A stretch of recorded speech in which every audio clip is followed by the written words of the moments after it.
Bom, vamos continuar então o programa de hoje, porque tem outra situação que a rivalidade feminina também pode entrar. Quando a gente fala de relacionamento, namoro, casamento, traição. De que forma isso pode interferir na nossa noção de sororidade? Lia Bock, nossa colega, comentarista de comportamento aqui na CNN, ela disse que dá para ter sororidade até com a amante do seu parceiro ou da sua parceira. Olha só. A palavra empatia, sororidade e amante na mesma frase, ela é um pouco chocante. Eu acho muito difícil a gente falar desse lugar quando a gente está passando por isso. Porque na hora que você está com raiva, com ódio, fica quase impossível você falar, não, eu vou aqui ser muito simpática aqui com a amante do meu marido que não tem culpa nenhuma.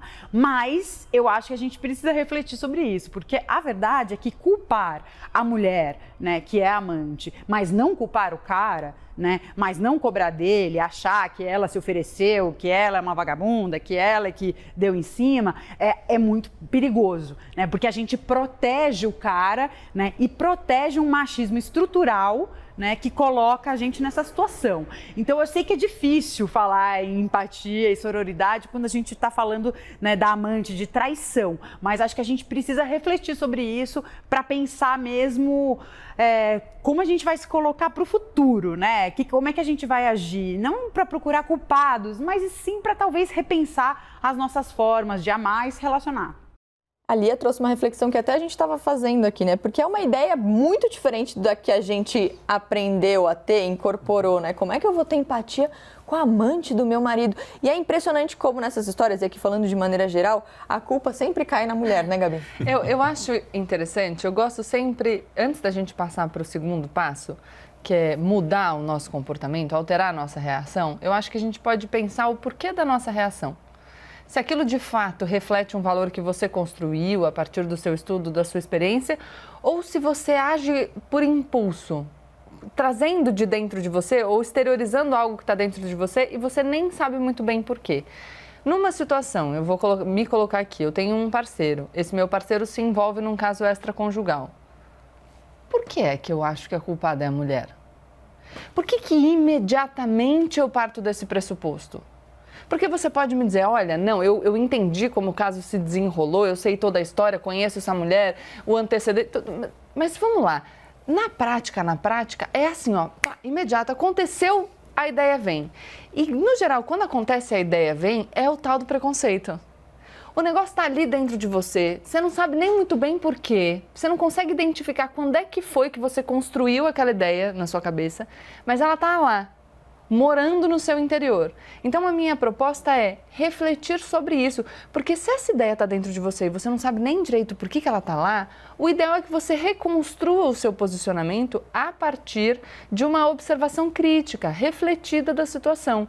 Então, pensa de novo, você tem um compromisso com um homem adulto, responsável pelas próprias decisões, e ele se envolve num relacionamento extraconjugal. Faz sentido eu dizer que a culpa é toda de um terceiro? Porque não me parece.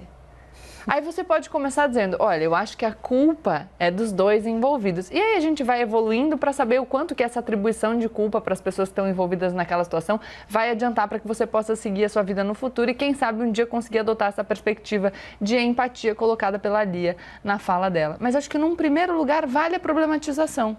Por que automaticamente eu jogo para a mulher a culpa? E protege o homem, né? Eu vou piorar a sua reflexão. A culpa é da amante insidiosa que atraiu um homem casado? Já sei o que você vai falar. Bem, pior, a nossa sociedade produz uma outra coisa. A culpa é da esposa que não manteve o homem interessado. A gente chama isso em história de lógica do serralho ou lógica do harém. Salomão, autor prolífico da Bíblia, 3 livros atribuídos, tem 700 esposas e 300 concubinas. Dá mais ou menos a repetição de uma mulher a cada 3 anos. Salomão escolhe a mulher que ele quer. As 1000 mulheres estão em um ambiente fechado, lutando uma contra a outra para ser mais sedutora do rei.